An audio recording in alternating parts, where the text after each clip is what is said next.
My next guest on the program, Mark Kenny, Australian Studies Institute at the ANU. Let's begin with Malcolm Turnbull, who's basically telling everyone, well, Scott Morrison is not the Messiah, but a few Liberal MPs might say Malcolm Turnbull's a very naughty boy. Mark Kenny, but he's outspoken.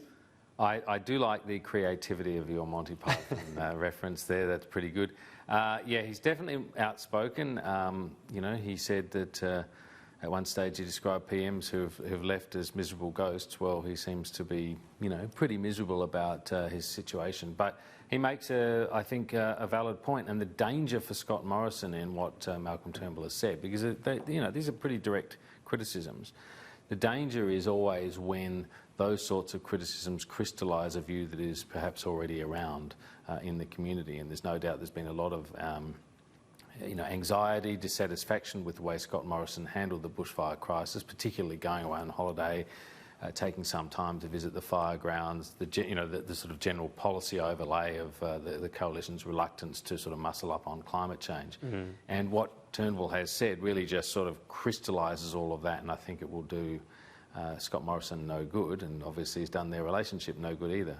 Yeah, it's hard to see them breaking bread again. The nature of the comments too, I mean, part of it wasn't necessarily searing criticism. It was almost worse, saying, well, I don't know why he did it, I can't understand it, as in he's sort of flummoxed himself by Scott Morrison, which to me, I don't know, it almost sounds worse, because when it's really bitter, you say, oh, well, the miserable ghost line, when he's sort of saying, oh, I don't understand it, it makes it more of a head scratcher. No, I agree. I think he's sort of inviting voters to draw their own conclusions, and the only conclusion they'll draw there is the same level of incredulity, and perhaps go to that next level and say this is an absence of leadership. That's what Malcolm Turnbull is implying, that leaders don't act like this. Leaders show leadership at times of national crisis, at times of national threat.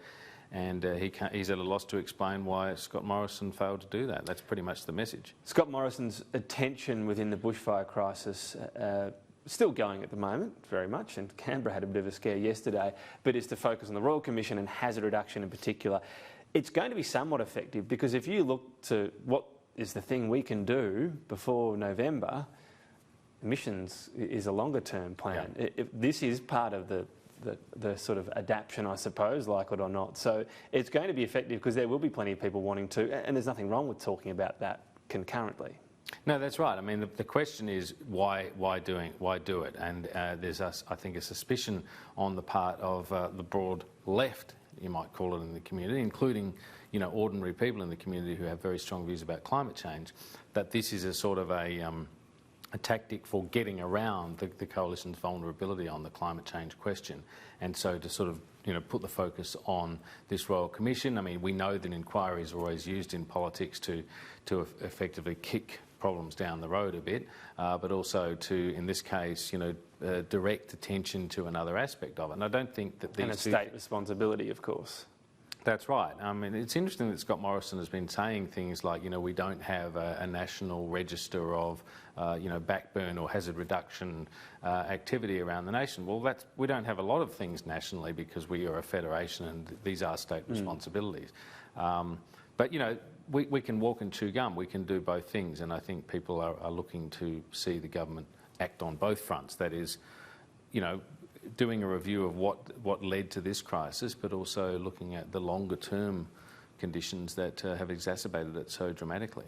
Bridget McKenzie said this Prime Minister and Cabinet review, a bit of a strange one, launched on Friday, announced yesterday at about, well, revealed in the media yesterday at about 6:05.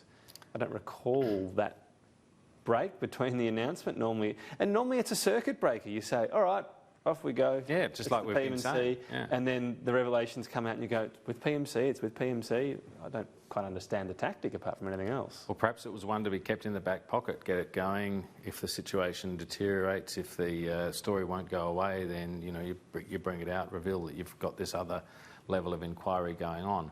There's a fair bit of cynicism about that, and I can hear it in your question, but there's certainly cynicism being openly expressed by the opposition on this question, both in terms of who are doing these inquiries. Now we've got the Attorney General doing an inquiry into the into one aspect of it. Yeah, and then you've got Phil Gaetjens, the head of the Department of Prime Minister and Cabinet, a former coalition staffer very close to Scott Morrison, doing another one. And the Labor certainly saying that it just doesn't place any great veracity in the independence of either of these inquiries. Yeah, and more worryingly, just briefly, that Nationals, the murmurs amongst Nationals, I mean, she was not a figure that had great authority in the party room before, but there's not a lot of sympathy for her position. So it seems to be on a knife edge right now. You think a shotgun divorce is about to occur? I mean, certainly that's the picture you always see of Bridget McKenzie at the moment, holding a shotgun. And of course, this relates to that Clay Target Club, among other things.